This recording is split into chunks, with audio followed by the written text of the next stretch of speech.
The fascinating thing to me is that it's just so clear where this battleground is going to be. And it's going to be DEXs. It's going to be peer-to-peer trading. These battles are going to be big, and if you think it's quiet now, that's just because these teams are absolutely gearing up for an insane fall. Welcome back to The Breakdown with me, NLW. It's a daily podcast on macro, Bitcoin, and the big picture power shifts remaking our world. The Breakdown is sponsored by NYDIG and produced and distributed by CoinDesk. What's going on, guys? It is Tuesday, August 31st, and today's news is wildly emblematic of the full breadth of the crypto industry today. So I thought it'd be good to go through each of these stories and give them some context. And let's start with one of the most classic tropes in this industry, an old rich guy who doesn't get it story. One of the interesting things about hedge funds and venture investors is that oftentimes one really big contrarian bet that pays off can solidify an investor's reputation for a very, very long time. John Paulson had one of those bets betting against the housing market in advance of the great financial crisis. That position ended up netting him and his investors something like $20 billion, which is very clearly a career-defining bet. However, it hasn't been quite as good since then. At peak in 2011, Paulson managed $38 billion. That was down to $9 billion by 2019 when he shut down his hedge fund and started managing his own money, an estimated $3.5 billion instead. This is not to scoff at a $3.5 billion fortune, but simply to point out that Paulson has proven himself to be pretty firmly in the camp of one really good call, which perhaps takes the sting out of his recent comments on Bloomberg Wealth with David Rubenstein about crypto. The setup to that combo is one many Bitcoiners in particular will resonate with. Basically, he says that an expanded money supply is going to drive inflation. His bet, however, big time, is gold. He's backed it for years, and this apparently is finally its moment. Crypto, on the other hand, he says will, quote, eventually prove to be worthless. I wouldn't recommend anyone invest in cryptocurrencies. Santiago Santos said on Twitter, it's hard to know how much is luck versus skill in investing, unless you can win and lose on purpose. To this day, I doubt my ability. Here's Paulson, who got a tip from a Deutsche Bank trader to short housing. Poor track record since. Won't be as lucky this time with crypto. Messari's Ryan Selkis was a bit snarkier. John Paulson must be bitter that about 30 crypto investors and entrepreneurs have now leapfrogged him in net worth. Betting on gold versus digital gold, the financial internet, and the user-owned economy at this point is record-shadowing boomer energy. What a savage and true phrase, record-shattering boomer energy. Next in this cavalcade of industry-reflective stories, an institutional story. As we well know by now, the initial catalyst for this bull market was the surge of institutional interest in Bitcoin in the wake of last year's COVID crisis. This was, of course, embodied in Paul Tudor Jones' great monetary inflation thesis, which became a blueprint for so many hedge funds and institutional investors to get into Bitcoin last year. We were initially buoyed and excited by the new institutional offerings and interactions that started sprouting up. MicroStrategy and Square and Tesla putting Bitcoin on the balance sheet. All of these major banks and investment houses launching Bitcoin products. NYDIG, this show's sponsor, working with smaller banks around the country to offer Bitcoin directly in people's checking accounts. Still, there are some who have been hoping for more new products, in particular a Bitcoin ETF. The big question has been regulation and getting regulators comfortable with this emerging space. On that front, the interesting news today is that FTX US has agreed to acquire LedgerX, one of the few exchanges with some key derivatives licenses for the United States. I won't say much about this one because, for disclosure, I work with FTX on marketing. Instead, I'll simply point to CEO Sam Bankman-Fried's tweets, which I think tell the story pretty clearly. He writes, "This is probably one of the most exciting announcements we've ever had. FTX US plus LedgerX. It's been incredibly exciting getting to know the whole LedgerX team and watching them and our team work together on a common goal. One of the most exciting goals in the crypto ecosystem. We're excited to work with the CFTC on innovating in the US crypto derivative space in a regulated, understood manner. Common ground between regulators and industry is the foundation of safe, sustainable innovation."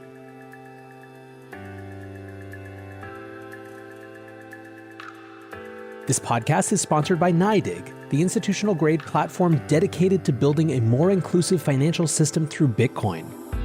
To find out more about NYDIG and their mission to bring Bitcoin to all, go to nydig.com/NLW. That's NYDIG/NLW.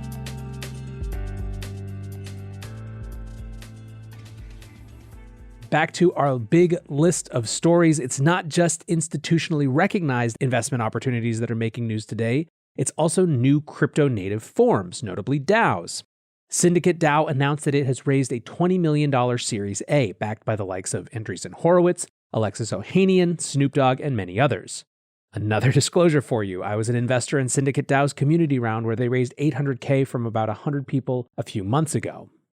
For those who aren't familiar with DAOs, I loved this description from Cheyenne Lingon at CoinDesk, who wrote, DAOs are basically shared bank accounts on the blockchain with tools meant to facilitate group decision-making. That's pretty much it, and I'm bullish because it seems pretty obvious to me that in an internet-native world, there's going to be something between a Facebook group or a Discord server and an LLC. Also, I think organizing around shared financial decisions is just super obvious, a key human social primitive. Syndicate's goal is to make the tools for building these sorts of resource coordination DAOs radically easier, and in doing so, opening them up to new communities. Their earliest DAO experiments have been focused on groups historically excluded from venture capital, including Black and female founders. What's more, the team's vision is about more than just capital in the crypto space. One of their founders said, so not only a protocol for investing in venture capital or other forms of private equity, but to also serve as a general purpose protocol for things like grant making, nonprofits, or donations. Basically, as I said, it's a bet that resource coordination and supporting others with money is a fundamental human social primitive that could use an update. Still not close to done though, are we? No. Let's talk layer 1 battles. First of all, in the Ethereum camp, Arbitrum, the scaling solution, announced a $120 million raise and also launched its mainnet.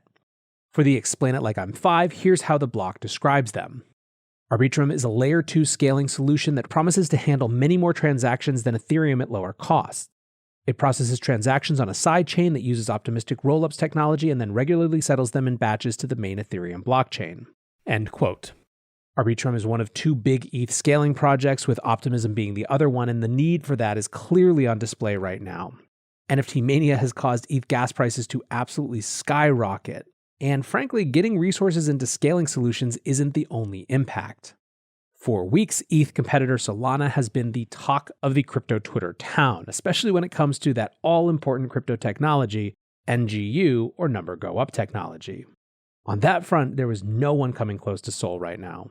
Solana is up 70% this week, 250% this month, and it's getting in big on the NFT game and seems likely to attract even more attention in the weeks ahead. Now, as per this show, if you'd like me to dig in a little bit more on these layer 1 battles, let me know. One of the things that I think is most interesting is that one of the Ethereum's main critiques of Solana is that it isn't decentralized enough. That's the same critique that Bitcoin levies against Ethereum. The question is of trade-offs and what sufficient decentralization really is. Bitcoin has made a clear choice in weighing decentralization and the properties that it brings, including censorship resistance, higher than just about anything else. What are the differences and approaches of these other layer 1s? If that is something that's interesting to explore, let me know. Next though, what about an NFT story? And this one tickles my history fancy just right. In the mid-2010s, a bunch of digital collectible cards called Rare Pepes, based around the Pepe the Frog meme, were minted. They were built on blockchain and traded on this tiny little platform, Counterparty. In May of 2017, 4 years ago, investor Fred Wilson wrote about getting into Rare Pepes on his AVC blog. He tweeted about the coolest thing ever, what happens when you combine a crypto asset with a meme and a trading card. And then wrote, so why do I think this is interesting? Well, for one, it shows the utility of a blockchain in action. You can buy, sell, hold, and transfer digital assets, and they have value and are traded for other digital assets like BTC in an online global marketplace. Anyone can make one of these cards, and if they are determined to be rare, they become digital assets with value attached to them. It also shows how a game can be built on a blockchain with virtual goods and characters and more. Not bad for a guy writing more than 4 years ago. Anyway, back to today. Apparently, a bunch of the owners of these things are using an old software protocol called Emblem Vault to reconfigure them for Ethereum, and then listing these wrapped Rare Pepes on OpenSea, and they are making bank. One that has a Pepe version of Dorian Nakamoto, who Newsweek called the inventor of Bitcoin back in 2016, sold for 111 ETH, or around $352,000. Another sold for 149.99 ETH, around 500K. So clearly, there is some value to both history and memes. But with all of this happening, someone has to rain on the parade, right? It can't just all be wild number go up things happening, can it? Don't worry, we still have our lovely Treasury Department. And honestly, I swear, at this point, I get hives anytime I see Jerry Brito from CoinCenter tweet. Last night he wrote, Treasury wants to add more crypto reporting requirements in the reconciliation bill, with the hand-covering face emoji. Here's the section he excerpts. The Biden administration is urging Democrats to include more rules for tax compliance on cryptocurrency transactions in the upcoming $3.5 trillion budget reconciliation package, after a provision in the Senate-passed infrastructure bill spurred a major industry lobbying offensive to limit the reach of new mandates. The administration is hoping to add to the filibuster-proof package requirements that cryptocurrency businesses report information on foreign account holders so that the U.S. can share information with global trading partners, according to an administration official who wasn't authorized to speak for the record.